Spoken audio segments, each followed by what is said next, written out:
Hi everybody, welcome to our YouTube channel, If This Car Could Talk. I'm right here at SEMA 2021. I'm standing here with Mr. Will Posey, who built this absolutely beautiful Cadillac. And we'll have some pictures for you on close-ups and with the hood down and everything else. This car is absolutely amazing. So Will, would you tell us what inspired you to build this car, how long it took, and anything you can tell us about it? Right, so become friends with Don and Brenda Waters. They own the car, and they approached me about building them a 53 Chevy pickup truck, and I was like, yeah, that'd work, you know. So I put them on the list, and they called me and they're like, well, we bought a Cadillac, and we think we want to let you do it first. And I was like, perfect. I love big bodied Cadillacs. I've always been a fan of them. Owned a couple myself.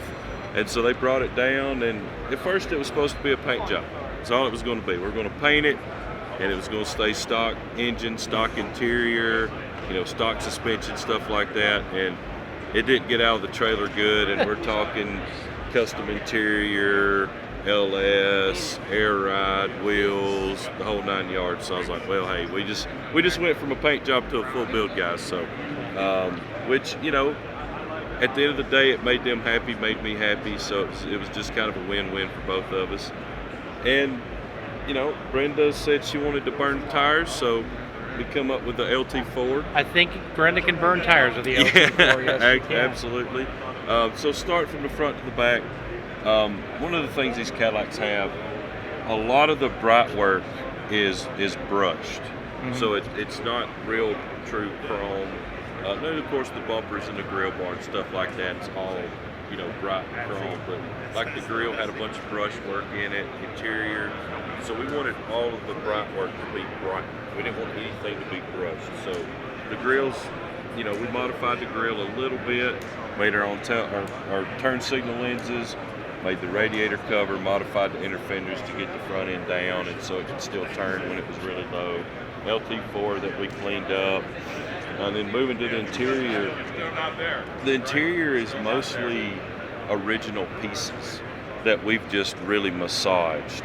The dash is pretty well stocked. We changed the air conditioning controls to work with the vintage air gauges. Left the stock gauge cluster, done away with the headlight switch to the left and put a tack there. And then we did the same thing we did on the grill. We had all the bright work done in polished chrome, so there's no brush work in it. The color is a one-off color we created with my painter Shane Young at Big Oak. It's a candy with no metallic.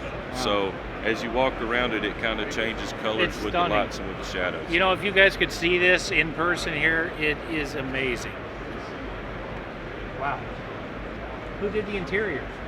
Ricky Howard, built by Ricky, done interior. Could not be happier with what he did. Just super talented guy. It's born Giles leather. Obviously, we're in the Hushmat Zycoat booth, so it's loaded with Hushmat, and the headers are painted with Zycoat. It's Exalta paint.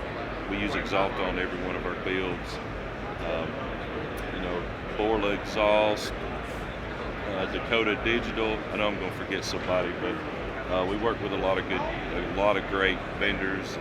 Advanced Plating did all the chrome. I don't know if you've seen that front bumper. Oh yeah, we met that gentleman yesterday. Yeah. It is amazing, absolutely. So the bumpers, we actually made the bumpers one piece, done away with all the little rubber bump filler panels and stuff, so they've been there and sucked in. And chrome plating that front bumper with it being one piece was a challenge. Yeah, yeah. Now tell me, Tim in your booth here had explained that the folks that owned this car had never seen it prior to the unveiling here. Can you tell us about how that went? Yeah, so they came down right after we had the car painted. It was the last time they'd seen it. They hadn't seen it all together. They hadn't seen any of the chrome on it. They didn't go to the interior shop when it was at the interior shop. So, you know, that was a huge transformation from that point to now. And they both broke down, and it was a pretty surreal moment to see them get emotional about it. You know? Yeah. Which, I mean, that's why we're here. Yeah. We're all car people. We love it, and That's what brings us all together. Right. So, Will, tell us about your shop and what you do and how many guys you have and what the capabilities of the shop are. You do paint there and everything? Yep. So we're in Hokes Bluff, Alabama. It's in northeast Alabama. Tell everybody if you can draw a triangle between Chattanooga, Birmingham, and Atlanta, we're kind of right in the middle of that triangle. Okay. We have a little over 10,000 square feet. We have 8 full-time guys. We have a full metal shop with bead rollers and power hammers and slip rolls. Pretty well anything we need to shake sheet metal with. We have a full, what we call assembly room. We can build custom wiring harnesses, pretty well anything electrical that comes to a car. We also have a full paint and body shop with a heated booth. You know, all the new technology, all LED lighting. We got a pretty nice facility to do, you know, everything but like interior, and we do minor machining. We don't have a CNC machine or anything. Do you do restorations too, or just build hot rods? We also do restorations. There's a 76 Trans Am that's sitting right there that we had a big hand in. I actually have a degree in restoration. Wow. Automobile restoration out of McPherson, Kansas. We prefer hot rods, but if somebody wants to do a really high-end restoration, you know, we're okay with that too. So we did see the Trans Am, and that's something too. We'll show you guys some pictures of that as well. Is there anything you'd like to add about the car, what you do, or anything else? Oh man, I appreciate you guys for being here and picking this thing and interviewing me, and that's always a big honor when Thank you very much when the media wants to get involved with what you're doing. Yeah. All right. Thank you very much. Appreciate it. Thank you. All right.